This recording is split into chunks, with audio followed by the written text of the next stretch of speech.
اس محبت میں میں ان کو سب سے افضل اور اعلیٰ سمجھتا تھا اور باقی صحابہ کرام سے مجھے دل میں نفرت تھی۔ ایک مرتبہ میں نے سویا تو میں نے خواب دیکھا کہ قیامت قائم ہے اور لوگ حوض کوثر پر پانی پینے کے لیے جا رہے ہیں۔ میں بھی چل پڑا تو سب سے پہلے میں نے دیکھا کہ صدیق اکبر کھڑے ہوئے ہیں۔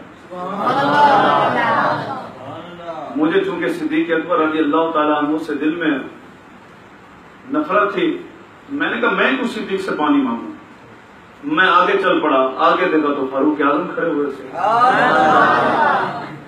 میں آگے چل پڑا، آگے جب دیکھا تو عثمان غنی کھڑے ہوئے ہیں۔ میں نے ان کو بھی چھوڑ دیا۔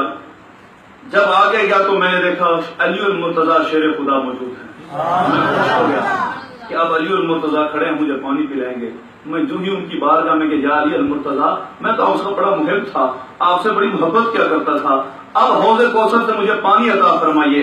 حضرت علی المرتضیٰ نے جو ہی مجھے دیکھا فوراً ہی نفرت سے اپنا چہرہ پھیر لیا۔ اب میں بڑا پریشان ہوا کہ اب تو ادھر کے نہ رہے نہ ادھر کے رہے، اب کیا کریں۔ میں آگے تھوڑا سا پہنچا تو میرے آقا علیہ الصلوۃ والسلام اپنے گناہگار امتیوں کو آب کوثر کے چھلکتے جام پلا رہے ہیں۔ میں نے عرض کی یا رسول اللہ، علی المرتضیٰ کی بارگاہ میں حاضر ہوا، انہوں نے اپنا چہرہ مجھ سے پھیر لیا۔ یا رسول اللہ عز و جل صلی اللہ علیہ وسلم، مجھ سے کون سی غلطی ہو گئی، کون سا گناہ ہوا ہے، مجھے بھی حوض کوثر کا جام عطا فرمائیے۔ میرے آقا علیہ الصلوۃ والسلام نے فرمایا کہ تم علی سے تو محبت کرتے تھے لیکن میرے باقی صحابہ سے بغض رکھتے تھے، اس لیے علی المرتضیٰ نے اپنا چہرہ پھیر لیا، کیونکہ حب علی اور بغض صحابہ ایک دل میں جمع نہیں ہو سکتا۔ مجھے آقا نے پھر حوض کوثر سے جام عطا فرمایا، میں نے وہ پیا۔ جب میری آنکھ کھلی تو اس کی جو مٹھاس تھی اپنے حلق میں محسوس کر رہا تھا۔ پھر میں نے فوراً اپنے عقیدے سے توبہ کی اور اس کے بعد سے لے کر آج تک مجھے کبھی پیاس محسوس نہیں ہوئی، کیونکہ حوض کوثر وہ حوض ہے، فرمایا جس نے ایک قطرہ بھی پی لیا پھر نہ کبھی بھوکا ہوگا نہ کبھی پیاسا ہوگا۔ تو حصول برکت کے لیے آپ ایک مرتبہ بآواز بلند درود پاک پڑھ لیجیے۔ اللہم صلی علی سیدنا مولانا محمد معظم الجود والکرم وآلہ وسلم، صلاۃ و سلام علیک یا سید یا رسول اللہ۔ کوئی جوش خطابت یا کوئی انداز خطابت نہیں دکھانا، بس چند سی معروضات ہیں، چند گزارشات وہ آپ کی بارگاہ میں پیش کرنی ہے۔ اللہ تبارک و تعالیٰ آپ کا آنا، ہمارا آنا، تمام بزرگوں کا، معززین کا آنا اپنی بارگاہ میں قبول فرمائے اور اس محفل امام حسین کے صدقے میں ہم سب کی مغفرت فرمائے۔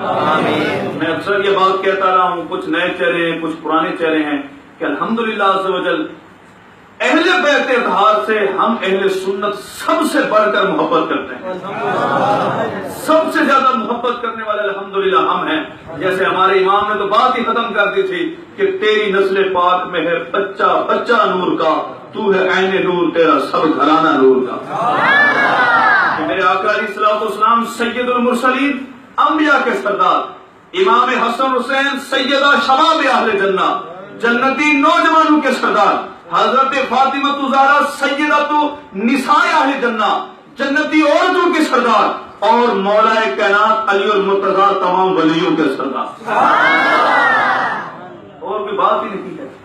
ہم الحمدللہ ہمارے اہل سنت کا بچہ بچہ امام حسین کی محبت کا دم بھرتا ہے، اور ہمارے رگ رگ میں، نس نس میں، بلکہ جس کو کہتے ہیں کہ گھٹی کے اندر اہل بیت کی محبت پلائی گئی ہے۔ آج دیکھیں ٹبے کے اس علاقے میں ماشاءاللہ اتنے سارے ہمارے اسلامی آئے ہیں، اتنے سارے سنی نوجوان بزرگ یہ تشریف لائے ہیں، اگر آپ ان سے نام پوچھیں تو آدھے کے نام تقریباً امام حسین کے نام کے اوپر ہوں گے، آدھے لوگ سے شاید زیادہ آ جائے اس پہ کہ جن کے نام امام حسین کے نام سے ملتے ہوں گے۔ تو یہ اہل بیت سے محبت کا ایک طریقہ ہے۔ اللہ تبارک و تعالی ہمیں اہل بیت سے محبت کرنے کی توفیق نصیب فرمائے، جو حقیقی محبت ہو۔ حضرت اسماء بنت امیس رضی اللہ تعالیٰ عنہ صدیق اکبر رضی اللہ تعالیٰ عنہ کی گھر والی ہیں اور حضرت فاطمہ زہرا کی دائی ہیں، اسماء بنت امیس رضی اللہ تعالیٰ عنہ۔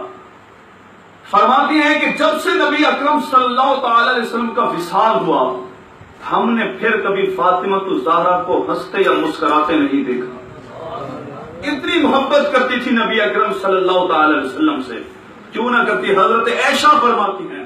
کون فرماتی ہیں؟ حضرت عائشہ. حضرت عائشہ کیا فرماتی ہیں؟ جب حضرت فاطمہ تشریف لاتی تو میرے آقا اپنی جگہ سے کھڑے ہو جاتے کہ وہ کونین کے والی اگر مسجد اقصی میں جائیں تو تمام انبیاء کھڑے ہو جائیں, اگر مسجد نبوی میں جائیں تو تمام صحابہ کھڑے ہو جائیں, اگر آسمانوں پہ جائیں تو تمام فرشتے کھڑے ہو جائیں, پر جب فاطمہ الزہرا آئے تو میرے مصطفیٰ خود کھڑے ہو جائیں. اتنی محبت تھی آپس میں, اپنی جگہ پر بٹھاتے تھے, ان کا ہاتھ چومتے تھے.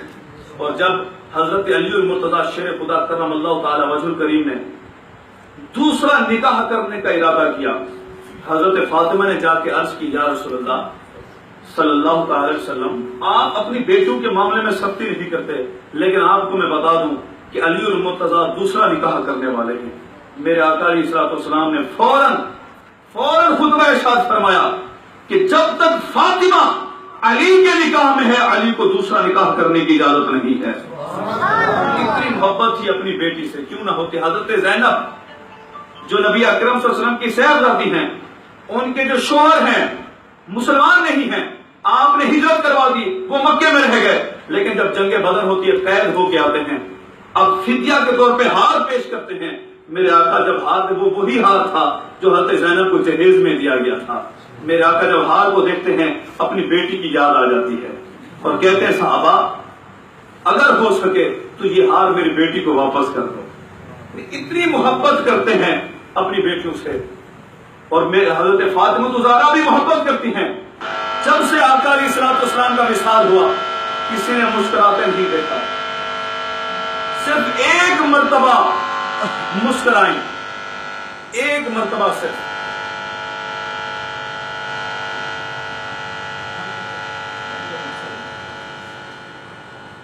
ایک مرتبہ صرف مسکرائی. حضرت اسماء بنت تمیز کہتی ہے کہ وہ کس وقت, وہ اس وقت کہ میں ایک چارپائی لائی اور اس چارپائی کو میں نے کھجور کے شاخوں کے ساتھ ایسا اس کو بنایا کہ اگر اس کے اندر جنازہ رکھا جائے تو جنازے کے اوپر غیر مرد کی نظر نہ پڑے. حضرت فاطمہ کی یہ خواہش تھی کہ میرے جنازے کے اوپر بھی غیر مرد کی نظر نہ پڑے. جس کا آنچل نہ دیکھا مہر و ماہ نے, ان کے گھر میں بے اجازت جبرائیل بھی آتے نہیں. قدر والے جانتے ہیں قدر و شان اہل بیت.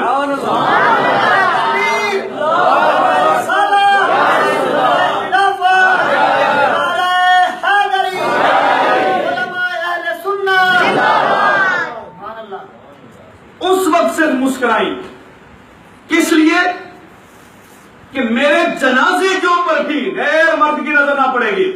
کیونکہ چارپائی کے اوپر اگر کوئی ایک چادر میں ہو تو پتہ چل جاتا ہے اس کی جسامت کتنی ہے, اس کا قد کاٹ کتنا ہے, اس کا وہ اندازہ لگا لیتے ہیں.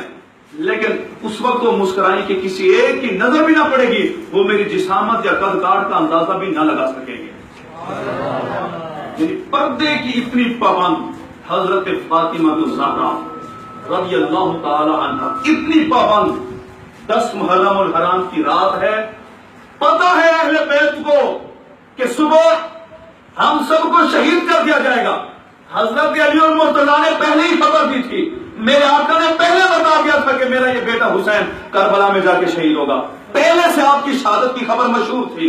لیکن 10 محرم کی رات میں بھی ان کا انداز کیا تھا, خیمے کے اندر مسلح بچھا ہے, حضرت زینب اس مسلح پہ تشریف فرما ہے, گرد و نواح کے اندر اہل بیت اطہار کی دوسری عورتیں موجود ہیں, اور وہ ساری کی ساری قرآن مجید کی تلاوت کر رہی ہیں.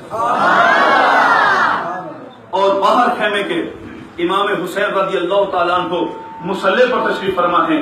گرد و نواح میں اہل بیت کے جو دوسرے افراد تھے یا صحابہ کرام جو تھے ساتھ میں, وہ سارے کے سارے اللہ کا ذکر کر رہے ہیں اور ہمیں یہ درس دے رہے ہیں کہ ہمیں معلوم ہے کہ صبح ہم نے شہید ہو جانا ہے, ہم نے چلے جانا ہے, لیکن یاد رکھنا یہ صبح جو شہادت کی خبر ہے ہم سے سب کچھ تو چھڑوا سکتی ہے, پر رب تبارک و تعالیٰ کی یاد ہم سے نہیں چھڑوا سکتی, تلاوت کلام مجید نہیں چھڑوا سکتی. تو یہ تھا انداز اہل بیت کا. اب آپ خود بتائیے اہل بیت تو پردے کے اتنے پابند ہوں، وہ رب کے ذکر کے اتنے پابند ہوں، وہ تلاوت کلام مجید سے اتنی محبت کرنے والے ہوں، وہ ذکر اللہ سے اتنی محبت کرنے والے ہوں، اور ہم اہل بیت کی محبت کا دم بھرنے والے نئے نئے کپڑے سلوا کے، نئے نئے ڈیزائن والے کپڑے سلوا کے، مکمل میک اپ کر کے اہل بیت کی محبت میں پہنچ جائیں کہ ہم اہل بیت کی محبت کا درس دے رہے ہیں یا اہل بیت کی محبت کا درس سن رہے ہیں۔ نانا، اسلام پردے کا حکم دیتا ہے، اور جو پردے کو توڑتا ہے وہ اسلام کے اصول کو توڑتا ہے۔ اب آپ خود ہی اندازہ لگا لیجئے کہ اسلام کی مکمل تعلیم ہم اہل سنت دے رہے ہیں یا کوئی اور دے رہا ہے؟ اہل بیت کے طریقے پر ہم اہل سنت چل رہے ہیں یا کوئی اور چل رہا ہے؟ بس اسی سے اندازہ لگا لیجئے، اسی سے آپ کو معلوم ہو جائے گا کہ کتنی محبت اہل بیت سے کون کرتا ہے۔ ہم اہل بیت کو مظلوم نہیں کہتے، یاد رکھیے گا، ہم یہ نہیں کہتے کہ ہم مجبور تھے۔ امام زین العابدین رضی اللہ تعالیٰ عنہ ہاتھ ہتھکڑیوں میں جکڑے ہوئے ہیں، پورے جسم میں زنجیریں لگی ہوئی ہیں، کوئی دیکھ کے کہتا ہے واہ اہل بیت کتنے مظلوم ہو چکے ہیں، لیکن آپ کیا کرتے ہیں؟ فوراً جھٹکے سے ساری زنجیریں توڑ دیتے ہیں، ساری ہتھکڑیاں توڑ دیتے ہیں، اور کہتے ہیں لوگوں سمجھ لو ہم مظلوم نہیں ہیں، ہم مجبور نہیں ہیں، ہم چاہیں تو یہ سب کچھ کر سکتے ہیں، لیکن رب کی رضا اسی میں ہے کہ جو رب فرماتا جائے ہم اہل بیت نے وہ کرتے جانا ہے۔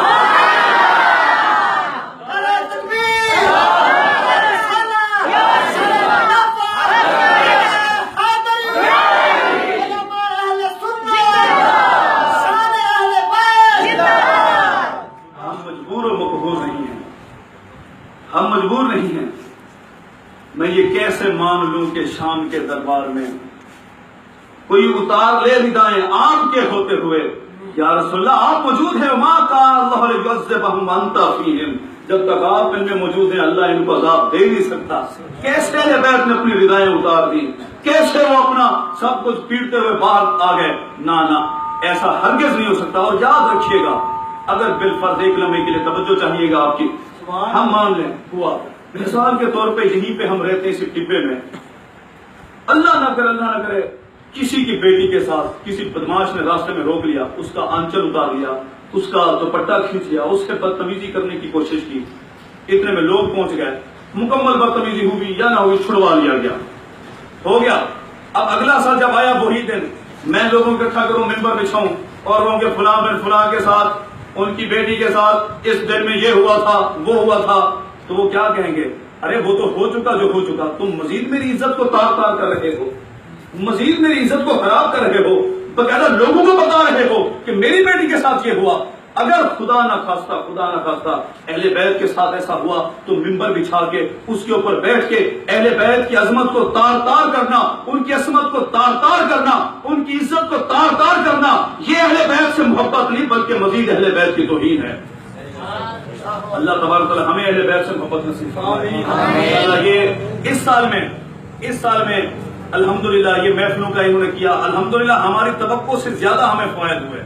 امام حسین کی محفل منانے کے زیادہ حقدار ہم ہیں، اہل بیت کی محفل منانے کے زیادہ حقدار ہم ہیں، کہ جنہوں نے امام کو اس وقت بھی روکا کہ الکوفی لا یوفی، کہ کوفی دھوکہ دے گا، کوفی کبھی بھی اپنا وعدہ پورا نہیں کرے گا، نہ جائیں آپ اس طرف۔ لیکن کوفیوں نے پھر بھی بلایا اور پھر وہاں پہ سب ابن زیاد کے ڈر سے بھاگ گئے، امام حسین کو شہید کروا کے پھر آ کے اس کے اوپر رونا شروع کر دیا، غم منانا شروع کر دیا۔ نہ وہ ہمارے ہی بزرگ تھے جنہوں نے اس وقت بھی مشورے دیا آپ نہ جائیں، کوفیوں پہ کبھی اعتبار نہ کریں۔ تو اللہ تبارک و تعالی ہمیں اہل بیت کی عظمت کو سمجھنے کی توفیق نصیب فرمائے۔ موضوع چونکہ ہمارا دوسرا ہے تو ہمیں یہ پہلے یہ سمجھ لینا چاہیے صحابہ کرام علیہم رضوان کا جو انداز تھا، دیکھیں اسلام سے پہلے کیسا وہ تھا۔ ایک ایک قبیلہ دوسرے کا دشمن، کبھی پانی پینے پلانے پہ جھگڑا، کبھی گھوڑا آگے بڑھانے پہ جھگڑا، چھوٹی چھوٹی باتوں پہ بڑی بڑی لڑائیاں ہوتی تھی۔ اتنے میں میرے آقا علیہ الصلوۃ والسلام توحید و رسالت لے کر آتے ہیں، آقا علیہ الصلوۃ والسلام توحید کا درس دیتے ہیں، توحید کی تبلیغ کرتے ہیں، صحابہ کرام آہستہ آہستہ دین اسلام کے دامن میں آنا شروع ہو جاتے ہیں، ایسے نا۔ اور آپ یاد رکھیے گا، اگر کسی یہودی سے پوچھو کہ بھائی یہودی تمہارے ہاں سب سے زیادہ افضل کون ہے، وہ بولے گا موسیٰ علیہ السلام۔ اس کے بعد کون افضل ہے؟ کہے گا موسیٰ علیہ السلام کے جو حواری ہیں، جو ان کے صحابی ہیں۔ اور عیسائی سے پوچھو اے عیسائی تمہارے نزدیک سب سے افضل کون ہے، بولے گا عیسیٰ علیہ السلام۔ اس کے بعد ان کے حواری۔ اور کیسا امتی ہے جو بولے کہ محمد صلی اللہ علیہ وسلم سب سے افضل ہیں اور سب سے بد مخلوق ان کے صحابی معاذ اللہ. یہ کیسا ایمان ہے, یہ کیسا عقیدہ ہے؟ تو صحابہ کرام یاد رکھیے گا, انہوں نے اپنا سب کچھ چھوڑ دیا دین اسلام کے لیے. کسی کو یہ معلوم نہ تھا کہ کل کو جا کے فاروق اعظم کے دور میں یہ دین اسلام 22 لاکھ مربع میل تک پہنچ جائے گا, ماہانہ سالانہ وظیفے ملیں گے. کسی کو معلوم نہیں تھا. انہوں نے اپنی جائیدادیں چھوڑی, اپنا گھر بار چھوڑا, اپنا سب کچھ چھوڑا اور میرے آقا علیہ الصلوۃ والسلام کے ساتھ چلے, ہجرت کر کے مدینے بھی پہنچے, وہاں بھی گئے. اور پھر وہاں پہ جا کے جو صحابہ کرام نے آپس میں کیا, سگا بھائی بھی یقیناً ایسا نہیں کرتا کہ جس صحابی کے پاس, انصاری صحابی کے پاس 2 مکان تھے, اس نے ایک مکان اپنے مہاجر صحابی کو دے دیا, ایک اپنے پاس رکھ دیا. جس کی 2 بیویاں تھیں, ایک کو طلاق دے دی, عدت گزرنے کے بعد اس کا نکاح دوسری سے کرا دیا. اتنا کوئی کرتا ہے؟ خود آپ دیکھیے. یہ سب کچھ ہوا اور اللہ تبارک و تعالیٰ نے کیا فرمایا؟ محمد رسول اللہ, محمد اللہ کے رسول ہیں. والذین معه اشداء علی الکفار, اور جو ان کے ساتھ ہو گئے. والذین وہ مطلق کہا, یہ نہیں کہا کہ فلاں فلاں ساتھ ہوئے, فلاں فلاں نہیں ہے. جو بھی ان کے ساتھ ہوا, جو بھی ان کا کلمہ پڑھ کے مسلمان ہوا, جو بھی دامن اسلام میں آیا, جو بھی صحابی بنا, اشداء علی الکفار, وہ کفار پر سخت ہیں, وہ رحماء بینہم, اور آپس میں بڑی محبت کرنے والے ہیں. اللہ تبارک نے واضح فرما دیا, واذکروا نعمت اللہ علیکم, یاد کرو اللہ کی نعمت تمہارے اوپر, یاد کرو اس کو. اذ کنتم اعداء, جب تم ایک دوسرے کے دشمن تھے, ایک دوسرے سے لڑنے والے تھے, دشمنی رکھتے تھے ایک دوسرے کے اوپر. پھر کیا ہوا؟ فَأَلَّفَ بَيْنَ قُلُوبِكُمْ, اللہ نے تمہارے دلوں میں محبت ڈال دی. رب کا قرآن فرما رہا ہے, اے صحابہ یاد کرو اس وقت کو جب تم دشمن تھے ایک دوسرے کے, پھر اللہ تبارک و تعالیٰ نے تمہارے دل میں محبت ڈال دی. فَأَصْبَحْتُمْ بِنِعْمَتِهِ إِخْوَانًا, پس تم اللہ کی نعمت کے صدقے میں بھائی بھائی بن گئے. مطلقاً فرمایا وَكُنْتُمْ عَلَى شَفَا حُفْرَةٍ مِّنَ النَّارِ, اور تم تھے آگ کے گڑھے کے کنارے کے اوپر. پھر کیا ہوا؟ فَأَنْقَذَكُم مِّنْهَا, اللہ نے تم کو اس سے بچا لیا. رب کا کلام تو یہ کہے, قرآن مجید تو یہ فرمائے کہ صحابہ کے درمیان محبت ڈال دی گئی. ایسا نہیں ہے, یہ رب کا کلام ہے کہ ابھی تو ڈالیے پھر نفرت ہو جائے گی, پھر بغض ہو جائے گا, پھر کینہ ہو جائے گا. نہیں, مطلقاً فرمایا تم دشمن تھے ایک دوسرے کے, لیکن پھر اللہ نے تمہارے درمیان محبت ڈال دی. پھر کیا فرمایا رب تبارک و تعالیٰ نے؟ وَأَلَّفَ بَيْنَ قُلُوبِهِمْ, اللہ نے ان کے درمیان محبت ڈال دی. کن کے درمیان؟ صحابہ کے درمیان. وَلَوْ أَنفَقْتَ مَا فِي الْأَرْضِ جَمِيعًا, اے نبی اگرچہ تم زمین کی ساری جائیداد خرچ کر دیتے, سب کچھ رب کی بارگاہ میں لگا دیتے, خرچ کر دیتے, پھر بھی ان کے درمیان محبت نہیں ڈال سکتے تھے. لیکن یہ اللہ کا احسان ہے کہ اللہ نے ان کے دلوں میں محبتیں پیدا کر دی ہیں. اب آپ خود بتائیں, ایک اور آیت میں فرمایا وَنَزَعْنَا مَا فِي صُدُورِهِم مِّن غِلٍّ إِخْوَانًا, اور اللہ نے ان کے دل سے کینے کو دور کر دیا ہے اور وہ آپس میں بھائی بھائی ہو گئے. اب خود بتائیں, قرآن کہے, رب کا کلام کہے کہ اللہ نے ان کے درمیان محبت ڈال دی ہے, اور نام نہاد مولوی کہے کہ نہیں نہیں, وہ تو آپس میں دشمن تھے, انہوں نے تو تلواریں نکالی تھی, انہوں نے تو یوں کر لیا تھا, انہوں نے تو وہ کر لیا تھا. اب آپ خود فیصلہ فرمائیں کہ ہم قرآن کی مانیں یا کسی اور کی مانیں. قرآن واضح فرما رہا ہے کہ اللہ نے محبتیں پیدا کر دی, آپس میں محبتیں ہو گئی, وہ آپس میں بھائی بھائی ہو گئے. محمد رسول اللہ, محمد اللہ کے رسول ہیں, اور جو ان کے ساتھ ہیں وہ کفار پر تو بڑے سخت ہیں, ان کے لیے کوئی نرمی نہیں ہے, کوئی رعایت نہیں ہے. تبھی تو فاروق اعظم کی بارگاہ میں جب ایک شخص اپنا مسئلہ لے کے آتا ہے کہ اے فاروق اعظم, میں اپنا فیصلہ کرا کے آیا ہوں, لیکن مجھے وہ فیصلہ پسند نہیں آیا, وہ یہودی ہے, دوسری طرف منافق ہے, اپنے آپ کو مسلمان کہتا ہے, کیسا فیصلہ, کس سے کرایا؟ کہنے لگے کہ رسول اکرم صلی اللہ علیہ وسلم کی بارگاہ میں کرایا, لیکن مجھے یہ ان کا فیصلہ سمجھ نہیں آیا. فاروق اعظم کہتے اچھا تو پھر بیٹھو یہاں پہ, اچھی طرح سے تمہیں نبی اکرم صلی اللہ علیہ وسلم کا فیصلہ سمجھاتا ہوں. اندر سے جاتے ہیں, تلوار لاتے ہیں, آ کے گردن قلم کر دیتے ہیں اور فرماتے ہیں کا فیصلہ قبول نہیں کرتا اس کے لیے فاروق اعظم یہ فیصلہ کریں گے. کفار کے لیے کوئی نرمی نہیں ہے, کوئی نرمی یاد رکھیے گا. لیکن افسوس یہ ہے کہ ہمارے ہاں ہمارے اپنے یوں سمجھ لیں, بعض ایسے ملے یار یہ مولوی تو لڑوانے والی باتیں کرتے ہیں, یہ تو یوں کرتے ہیں, تو ہماری رشتہ داری یار شہرداری ہے. آپ کی ایک طرف شہرداری ہے, دوسری طرف دینداری ہے. قبر میں شہرداری رشتہ داری کوئی کام نہیں ہے. اگر یاد رکھے گا دینداری کام آئے گی, اہل بیت کی محبت کام آئے گی, صحابہ کی محبت کام آئے گی, میرے آقا کی غلامی کام آئے گی. ایک طرف عوام ہمیں یہ بولے یار یہ تم کیا کرتے ہو, یہ کیا لڑواتے ہو, دوسری طرف میرے آقا یہ فرمائے کہ جب حالات ایسے ہو جائیں عالم کو علم ظاہر کرنا پڑے تو واجب ہے کہ علم کو ظاہر کرے, اگر نہیں کرے گا تو وہ گونگا شیطان ہوگا. ایک طرف حدیث مصطفیٰ کو دیکھیں, دوسری طرف آپ کی شہرداری کو دیکھیں, ایک طرف دینداری کو دیکھیں, دوسری طرف آپ کی تعلق داری کو دیکھیں, تو آپ خود بتائیں کہ تعلق داری زیادہ اہمیت کی حامل ہے یا دینداری زیادہ اہمیت کی حامل ہے. اور پھر اگر آپ تعلق داری پہ جاتے ہیں, امام حسین رضی اللہ تعالیٰ کربلا میں اپنا سب کچھ کٹوایا. یزید کون تھا؟ اگر آپ پیچھے چلے جائیں رشتہ داریوں میں, چلے جائیں پیچھے کھنگالے تھوڑا سا, تو خاندان ایک ہی جا کے بنتا ہے. بنو امیہ اور بنو ہاشم ایک ہی باپ کے بیٹے تھے. امیہ اور ہاشم ایک ہی خاندان جا کے بنتا ہے. انہوں نے تو کوئی رشتہ داری نہیں دیکھی, کوئی تعلق داری نہیں دیکھی. نہ جب ایسا شخص بیٹھا تخت کے اوپر جو بیٹھنے کے قابل نہ تھا, امام حسین رضی اللہ تعالی نے اپنا سب کچھ قربان کر دیا, لیکن غلط شخص کی ہاتھ کے اوپر بیعت نہ کی. بیعت نہ کی. اور اب خود بتائیں, بیٹے کے اندر اتنی جرأت, ہمت, طاقت ہو کہ وہ یزید کے سامنے کھڑا ہو جائے, سینہ صبر ہو کے اپنا سب کچھ قربان کر دے, اور باپ صدیق اکبر کے دور میں بھی خاموش رہے, فاروق اعظم کے دور میں بھی خاموش رہے, عثمان غنی کے دور میں بھی خاموش رہے, تو بتائیں باپ زیادہ بہادر ہے یا بیٹا زیادہ بہادر ہے؟ باپ تو اسد اللہ ہے. اللہ کا شعر ہے, کیا کہتے ہیں, خود انہی کے مکتب فکر کے لوگوں نے لکھا اپنی بڑی بڑی کتابوں کے اندر. حضرت علی کی شان میں حضرت علی کیا فرماتے ہیں کہ اگر پورے کا پورا عرب مجھ علی سے لڑنے کے لیے آ جائے تو علی کبھی پیٹھ نہ دکھائے گا, پورے عرب سے مقابلہ کرنے کے لیے علی کو تیار رکھو گے تم. ان کی عظمت ہو, پورے عرب سے مقابلہ کرنے کے لیے تیار ہو جائیں, اور صرف صدیق اکبر سے ڈر جائیں, فاروق اعظم سے ڈر جائیں. تو میں نے تو یہی کہا بھائی سیدھی بات ہے, ہم اہل سنت علی اور مرتضیٰ کو سب سے زیادہ مانتے ہیں. لیکن نا بھائی آپ بھی سمجھتے ہیں کہ جب کوئی برائی ہو رہی ہو نا, برائی, تو سب سے ایمان کا جو اول درجہ ہے وہ یہ ہے کہ اس کو ہاتھ سے روکو, یہ تم کیا کر رہے ہو. دوسرا درجہ یہ ہے کہ زبان سے روکو, بھائی روک دو یہ غلط چیز ہے.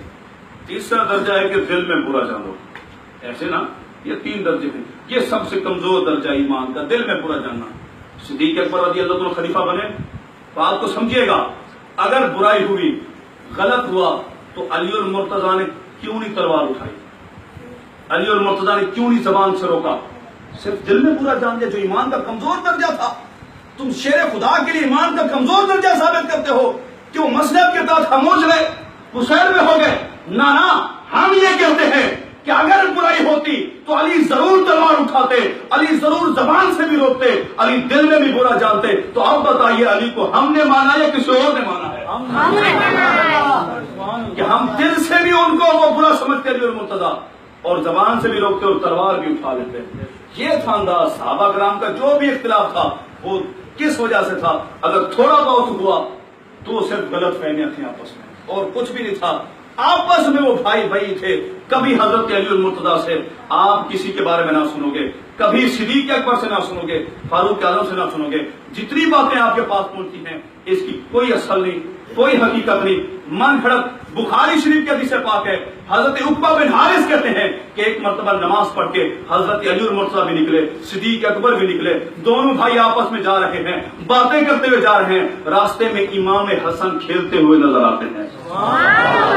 وہ امام حسن جس کے بارے میں میرے آقا نے فرمایا ان ھذا ابنی سید لعل اللہ یصلح بہ بین فئتین عظیمین من المسلمین, کہ میرا یہ بیٹا سردار ہے, شاید اللہ تبارک و تعالیٰ اس میرے بیٹے کے ذریعے مسلمانوں کے 2 بڑے گروہوں میں صلح کروائے گا. اور امام حسن نے پھر 30 سال کے بعد جا کے جب خلافت مکمل ہوئی, حضرت امیر معاویہ کے ہاتھ پر صلح کی. امام حسین چھوٹے ہیں, غلط بندہ ہے تو بیعت نہیں کر رہے, تو امام حسن بڑے ہیں وہ کیوں بیعت کر رہے ہیں؟ تو کبھی بھی امام حسن بیعت نہ کرتے اگر ایک کام بھی امیر معاویہ کا غلط ثابت ہو جاتا، کبھی بھی بیعت نہ کرتے. اس کے بعد زندہ بھی رہے. 49 ہجری میں آپ کا وصال ہوا. اس کے بعد 11 سال تک امام حسین رہے. سیدنا امیر معاویہ کی حکومت رہی. امام حسین نے تلوار نہیں اٹھائی. لیکن جو ہی غلط بندہ، ایسا بندہ جو دین کو بگاڑنے والا تھا، وہ تخت پر بیٹھا. امام حسین نے اپنا سب کچھ تو قربان کر دیا پر بیعت نہ کی، اور ہمیں بتا دیا کہ دیکھو حسین تو شہید ہو گیا ہے پر حسینیت زندہ ہو چکی ہے. یزید اگرچہ موجود ہے لیکن یزیدیت ختم ہو چکی، اور ساری زندگی کے لیے قیامت تک کے لوگ کے لیے مثال بن گئے. قیامت تک کے لوگ آپ جو بھی دیکھیں، کوئی بھی ہو، اگر مشکلات آ جائیں مسلک کی خاطر، دین کی خاطر، تو یہ کہتے ہیں کیا ہوا یار، امام حسین نے بھی تو اپنی قربانی دی ہے، ہم بھی تو انہی کے طریقے پہ چلیں گے. تو امام حسین مثال بن چکے حسینیت کے لیے، دین حق کے لیے. تو اللہ تبارک و تعالی ہمیں امام حسین کی عظمت کو سمجھنے کی توفیق نصیب فرمائے. تو فرمایا میرا یہ بیٹا سلو کروائے گا، اور تاریخ نے دیکھا سلو ہوئی. اب آپ خود بتائیں، ایک انصاف کی بات، ایک بنظر انصاف دیکھیں. بڑے بیٹے کون ہیں؟ امام حسن ہیں، چھوٹے امام حسین ہیں. زیادہ صحبت امام حسن نے پائی، حضرت علی کی بھی، میرے آقا کی بھی، فاطمہ زہرا کی بھی، فضیلت بھی برابر. لیکن امام حسین کے تو چرچے ہوں گلی گلی میں، امام حسن کا ذکر ہی نہ ہو. تو یہ کون سا انصاف ہے؟ تو بڑے کا ذکر تو پہلے ہونا چاہیے. وجہ صرف یہی ہے، اگر امام حسن کا ذکر کرتے ہیں تو پھر امیر معاویہ کی سلو جو یاد آ جاتی ہے. تو دل میں اگر نفرت ہو، دل میں اگر چھپا ہو کچھ اور، تو وہ پھر بولے نہیں دے گا. اللہ تبارک و تعالی ہمیں عظمت اہل بیت اور صحابہ کو سمجھنے کی توفیق نصیب فرمائے. اب دیکھیں امام حسن کھیل رہے ہیں، چھوٹے ہیں، بچے ہیں. آپ کے کپڑے، وہ جو مٹی تھی آپ کے کپڑوں پہ لگ چکی ہے، آپ کے جوتے میلے ہیں. ادھر سے خلیفہ وقت ہیں، امیر المومنین ہیں، لیکن جو امام حسن کو دیکھتے ہیں فوراً اٹھاتے ہیں، پیار کرتے ہیں اور اپنے کندھوں میں سوار کر لیتے ہیں اور کہتے ہیں اے علی، نبی اکرم صلی اللہ تعالی علیہ وسلم سے سب سے زیادہ مشابہت یہ حسن لڑکا رکھتا ہے. اب بتاؤ، کوئی اپنے دشمن کے بیٹوں کو اٹھائے گا؟ کوئی دشمن کے بیٹوں کو اپنے سینے سے لگائے گا؟ کوئی دشمن کے بیٹوں کو اپنے کندھے پہ بٹھائے گا؟ اور اس سے بھی عجیب بات نہ آپ کو بتا دوں، آپ سب کا یہ عقیدہ ہے، میرا بھی عقیدہ ہے، ہم سب مانتے ہیں النظر الی وجہ علی عبادت، کہ علی کے چہرے کو دیکھنا بھی عبادت ہے. صدیق اکبر رضی اللہ تعالیٰ عنہ مسجد نبوی میں تشریف فرما ہے. آپ گفتگو بھی کرتے جا رہے ہیں، ساتھ ساتھ میں علی اور مرتضیٰ کے چہرے کو بھی دیکھتے جا رہے ہیں، بار بار دیدار بھی کرتے جا رہے ہیں. کسی نے پوچھا اے صدیق، ہم نے یہ محسوس کیا آپ گفتگو کرتے تھے لیکن بار بار علی اور مرتضیٰ کے چہرے کو دیکھتے تھے، اس میں کیا حکمت تھی؟ فرمایا میرے مصطفیٰ نے فرمایا النظر الی وجہ علی عبادت، کہ علی کے چہرے کو دیکھنا بھی عبادت ہے. تکنا جسے ثواب وہ چہرہ علی کا ہے. اب دیکھیں، ہم فرمان تو بیان کر دیں، یہ تو کہہ دیں کہ چہرے کو دیکھنا عبادت ہے. یہ بیان کس نے کیا؟ اس راوی کا نام ہی نہ لیں. اگر آپس میں نفرت ہوتی تو کیا صدیق اکبر لوگوں کو بتاتے پھرتے کہ میرے مصطفیٰ نے فرمایا کہ علی کے چہرے کو دیکھنا عبادت ہے؟ خود بتائیں. ہم یوں تو بیان کرتے ہیں علی کے چہرے کو دیکھنا عبادت. جب پوچھا جائے بھائی یہ روایت کس نے کی ہے، یہ حدیث آپ کو بتائی کس نے، تو پیچھے نام نہیں بتائیں گے، کیونکہ پیچھے نام جو صدیق اکبر کا موجود ہے. بتانا پڑے گا. پوچھیں گے لوگ ارے تم تو یہ بات کرتے تھے اور صدیق اکبر یوں کہہ رہے ہیں، یہ کیا بات ہوئی؟ لیکن صدیق اکبر بار بار فرما رہے ہیں. اور پھر دیکھیے صدیق اکبر رضی اللہ تعالیٰ عنہ کے دور میں ایک شخص آیا. یہ جتنی میں باتیں آپ سے کر رہا ہوں نا، میں نے اس وقت بخاری، مسلم، ترمذی، نسائی، اگر بخاری مسلم کا حوالہ ہوگا تو میں آپ کے سامنے عرض کر دوں گا.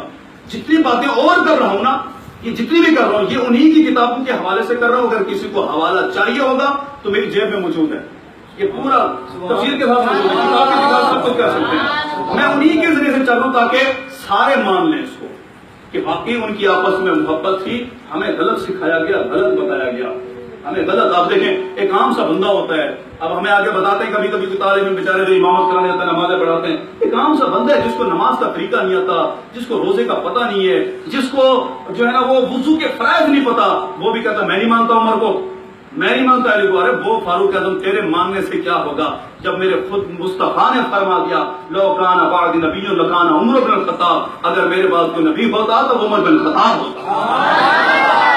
میرے مصطفیٰ نے واضح فرما دیا اور فاروق اعظم رضی اللہ تعالیٰ عنہ وہ ہیں، میں نے نہیں، امام احمد خان نے نہیں، کسی سنی یا مسلمان مورخ نے نہیں، انگریزوں نے لکھا کہ اگر اسلام کے پاس ایک عمر اور ہوتا تو کائنات کے چپے چپے کے اوپر دین اسلام ہوتا۔ وہ فاروق اعظم رضی اللہ، تیرے نام ماننے سے کیا ہو جائے گا؟ تو اپنی ذات کو گھٹا رہے، تیرا تو کہاں یہ منہ اور مسور کی دال، کہاں تو اور کہاں فاروق اعظم کی ذات؟ میرے آقا فرمائے عمر جس راستے سے تم گزرتے ہو 2 دن تک شیطان اس راستے سے نہیں گزرتا۔